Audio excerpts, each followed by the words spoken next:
très heureux de voir que beaucoup de monde vont commencer à sortir les instruments, parce qu'aujourd'hui, ce n'est pas l'instrument qu'on va travailler, c'est le premier instrument, c'est votre corps.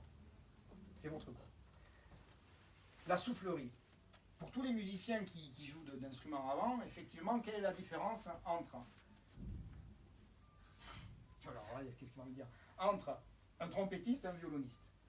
Le violoniste, il va essentiellement utiliser ses mains et ses bras. Et donc, voilà. Du coup, ça change. Enfin, moi, à mon avis, ça change tout.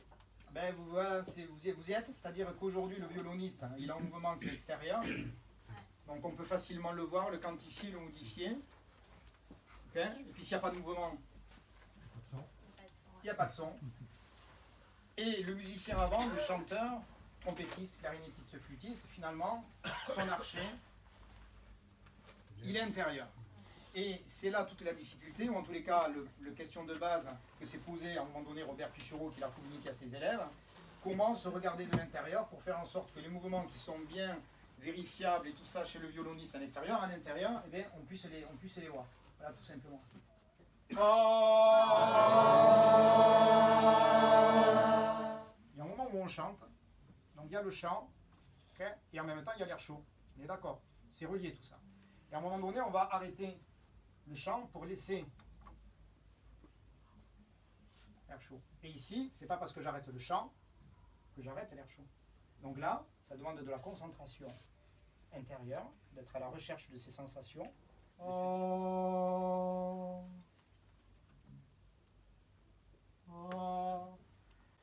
Et si vous avez cet air chaud, c'est ça jouer sur l'air. Quoi qu'il arrive, conserver, avoir et conserver ce déroulement d'air chaud, comme le violoniste, lui, conserve le contact avec son archet. C'est ça jouer sur l'air. C'est simple. Qu'est-ce que vous constatez? Mon ventre se gonfle. Ouais. Est-ce que vous y pensez? Non. Ok, donc vous continuez à regarder ce qui se passe.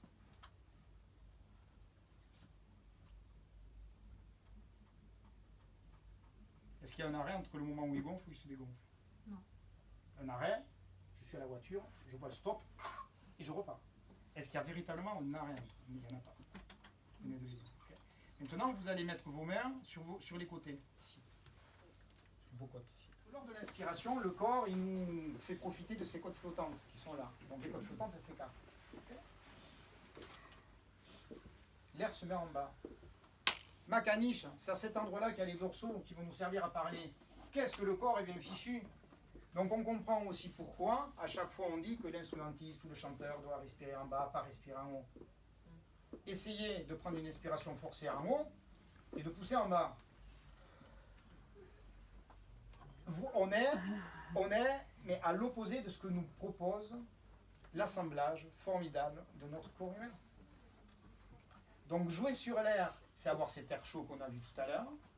Jouer sur l'air, c'est accepter de ne pas mettre de séparation entre l'inspiration et l'expiration. Et jouer sur l'air commence par laisser l'air entrer là où il doit aller. Et pour faire l'air chaud, eh bien de pouvoir solliciter ces muscles-là du chanteur. Et c'est ça que vous devez absolument voir derrière votre instrument. Vas-y. Et tu te casses pas une côtelette quand même là. Tu te casses pas une côtelette. Ah, je sais pas, mais en tous les cas, hein, je sais pas si c'est vraiment chaud ça. Hein. Ah, c'est bon, c'est bien bouillant. Tu crois? Alors ce que tu vas éviter, et ça c'est un réflexe que l'on a systématiquement dans nos sociétés, c'est avant de faire quelque chose, faire... Ah. Et tu sais quoi, on va accepter de jouer avec ce que l'on a, après on verra si la main. Ça marche. Derrière, ça marche là. La moindre petite inspiration en haut que vous prenez, c'est déjà quelque chose que vous décalez en bas. Et tu me veux quelque chose?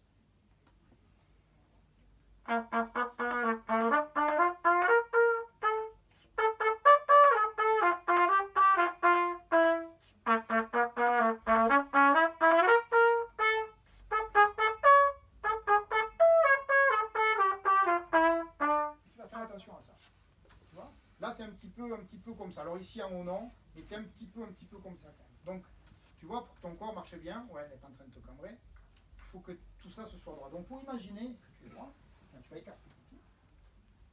Tu vas imaginer qu'il y a une ficelle, ok, par de là. Imagination, hein, d'accord, hein.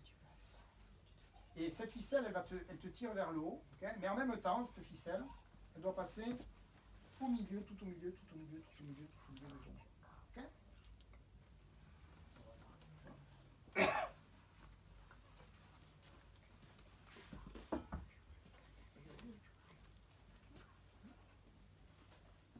Et là, tu vois, quand tu amènes la trompette, ce qui se passe quand tu amènes la trompette, c'est que tu bascules. Donc ce qu'on va faire, c'est que quand tu amènes la trompette, toi, tu vas rester bien droit, tu amènes la trompette et tout ça, ça doit rester très solide. Là, tu vois, tu n'es pas cambré. Là, c'est bien tonique. Quand tu amènes ta trompette, c'est normal, et les trompettistes, c'est pour ça qu'on commence aussi avec des cornets, la bascule nous fait basculer en arrière, et donc on se cambre. Donc toi, tu dois être... Je te présente Momo, je suis Pichero, avec ce graphique-là, alias Maurice André. Momo, regarde, regarde. T'as vu, c'est un tas, tu vois. Lui, c'est un tas. T'es nettement plus classe que lui. Ok. Mais n'empêche que tu dois avoir cette sensation, quand tu amènes ta trompette, que tout ton corps, je dis bien, tout ton corps porte ta trompette. Ok? Imagine que tu amènes ta trompette et que tu es un guerrier là, tu vois. Regarde, tu es un guerrier, c'est-à-dire que non, je n'irai pas en arrière, non, je n'irai pas en arrière, et je suis un tas. Il faut que tu imagines que quand tu as ton cornet, ici, tout ça là, tout ça, c'est un tas. Prends le temps d'être vraiment dans tout ton corps, tu l'amènes dans ta bulle de trompette, tout ça, ta bulle qui fait comme ça. Voilà.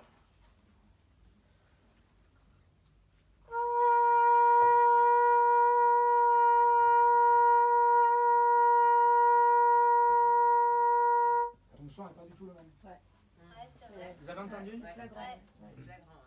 Il y a ça qui joue et tes pieds doivent se cramponner par terre, ok? C'est parti directement, merci.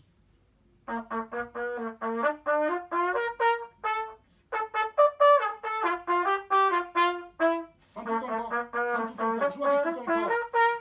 Joue avec tout ton corps. Tu te rends compte? Juste en imaginant, tu vois, en imaginant, en prenant conscience que tu joues de la trompette avec, pas qu'avec ta langue, mais finalement, tu as empli la classe avec un très très joli son. Je ne dis pas que tout à l'heure, ton son n'était pas joli, mais tu l'as amplement amélioré en ressemblant à Momo. Okay?